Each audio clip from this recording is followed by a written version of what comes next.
Kiitos Kiamas kovasta työstä, joka teit nyt 10 vuotta.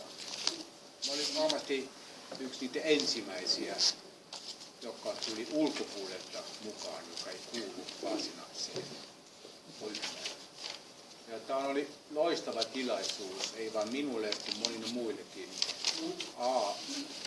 Kertoo suomalaisille omasta kulttuuritaustasta, mutta myös niin kuin minulle, että opin hyvin paljon muista kulttuurista. Ja itse olen saksalainen, kirjoittanut, elän kaikkien niiden ruotsin kielellä. Ja se oli myös erinomainen mahdollisuus Kiamasta ja Kaisasta, että me voidaan myös tuoda esille se toinen puoli, joka on monille ei niin tuttuja.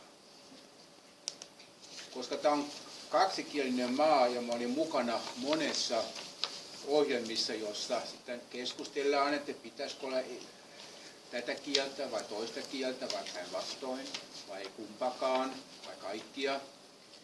Olen sitten kyllästynyt siihen niin paljon, että olen pari vuotta siitä aloittanut kirjoittaa kaksikielisiä ohjelmia. Että ei tule ongelma, millä tavalla sen pitäisi esittää. Ja se on ensimmäiseksi tuli ulos näitä kulttuurileista Presensille ja mä olin myös Viruksen teatterilla esittämään näitä runoja, koska se on myös kaksikielinen teatteri. Ja mä ajattelen nyt, kun tämän 10 vuoden kunniaksi lukee kaksikielinen runoa. Se nimi on Kun vilja inte vill vila. Se on 5-osainen. Varför gör vi inget av våra drömmar? Kun kaikkien taustalla kuitenkin on sama ongelma. Viljan att flyta medströms. Kun luonnon helma henkisi. Skulle bara vilja ligga med dig, ja. Illusionen av trygghet är total. Kun me mielikuvituksen avulla inte ger ett rött öre för något.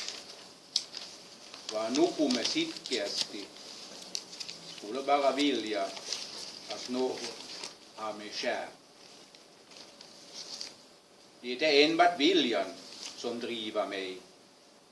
Kun viljan kuivaus vaatii runsaasti energiaa. Tills tankar äntligen sätts i handling. Vaikka tuttukin asia kätkee sisäänsä melkoisesti salaisuuksia. Skulle bara vilja genomgå mitt eget livsöde. Evolutiivista kokemusta viljasta ihmisellä ei ole. Så måste ta ansvar för viljan, joka alkaa loppua monella tilalla. Så måste våga ha visioner viljasta ja sen käsittelytavasta. Skulle bara vilja tro att Gud är här.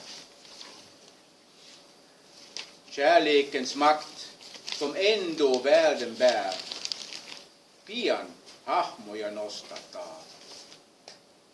Edes joskus pysähtyä haluan miettimään, varför vi inget gör av våra drömmar.